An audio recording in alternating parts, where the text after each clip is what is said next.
Welcome to the next episode of Horror Story.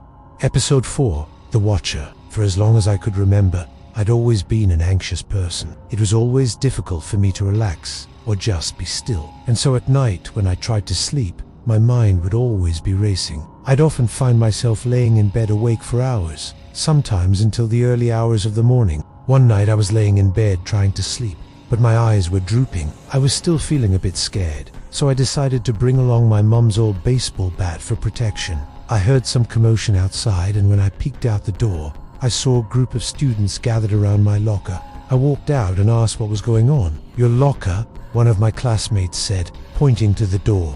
"It's covered in blood."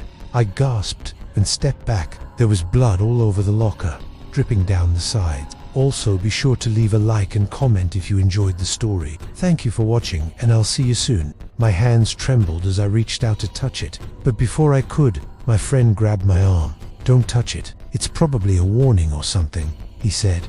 I nodded, my heart racing. I hid the bat under my jacket and headed out the door. Every time I turned around, there was something waiting to startle me. My classmates wrote bloody messages on the bathroom walls. "You can't hide," they said. Sometimes I would find my belongings covered in blood on my desk. I couldn't take it anymore. I was so scared and exhausted. I went to the guidance counselor and told her about everything that had been happening. She listened and offered me some words of comfort, but I knew she didn't believe me. On my way to school, I kept glancing over my shoulder, half expecting to see a dark figure following me, but I never saw anything. When I got to school, I put the bat in my locker and went to class. I must have dozed off, because the next thing I knew, I was standing in the middle of a dark forest. There was no moon or stars, not a single light in the pitch-black sky above me. The tall trees surrounding me blocked out any sliver of moonlight, and the thick canopy made it feel like I was in the forest for hours. Another bang, then a voice. "Get out."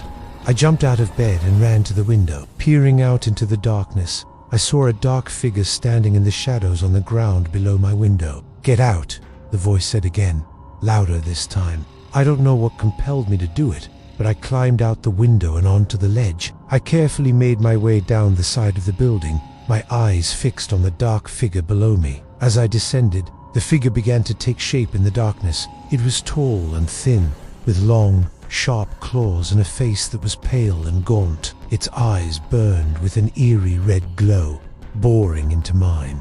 I froze, paralyzed with fear as it slowly approached me. Then I couldn't see the ground beneath me or anything around me. I was utterly surrounded by darkness. I felt a deep sense of dread wash over me, and I turned and ran in the opposite direction, hoping to find a way out of this god-forsaken place. But after what felt like minutes, I tripped over something and fell to the ground. I scraped my palm and I could feel the blood welling up. I tried to stand up, but I collapsed back down onto the ground, sobbing. My breathing was heavy and fast. My heart was pounding in my chest. Fear kept pounding in my head. I don't know how long I stayed there, but eventually I calmed down and I managed to stand up. I started walking home, making my way through the dark forest. As I walked, the trees seemed to get closer together, blocking out more and more of the already faint light that was beginning to appear in the distance. I picked up my pace, my eyes scanning for another break in the trees. Finally, I saw a faint light coming from between two trees. I broke into a run, stumbling over tree roots and rocks. When I finally reached the light, I found myself standing outside my front door.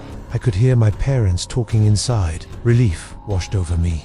I quickly opened the door and ran inside. When I got to my room, I looked back at the door. I could have sworn I saw a dark figure standing in the doorway, but when I blinked, it was gone. I shook my head, thinking it was just a trick of the light. Then I went to my bathroom to clean up my wounds. Looking at my palm, I noticed that it wasn't bleeding anymore, not even a little bit. I frowned, confused as to how my wound had healed so quickly. I shrugged it off and went to my closet to change into some fresh clothes. But when I opened the closet door, I saw a pair of dark, muddy boots sitting on the floor where my shoes should have been. I screamed and backed away. I don't even own a pair of boots, and if I did, why would they be muddy? Confused and scared, I called out to my mom. She came in and asked what was wrong. I pointed at the boots and she looked at them with a confused expression on her face. "Those are your new boots I bought for you," she said. "I hung them up yesterday. Why are you scared?" I explained to her about the dream I had and how I found the boots in my closet. She listened patiently, then gave me a small smile. It was just a dream, honey. Come on, let's go downstairs and eat some breakfast. I nodded slowly, still feeling uneasy about the dream and the boots. After breakfast, I went to my room and got dressed for school. At lunch, I was eating in the bathroom because I didn't want to sit with my classmates. The next few days were filled with similar scares. One night, I was awoken by a loud bang in the middle of the night. I sat up in bed, my heart pounding. I listened intently, and that's the end of episode 4. If you want to hear more stories like this one, stay tuned for more content.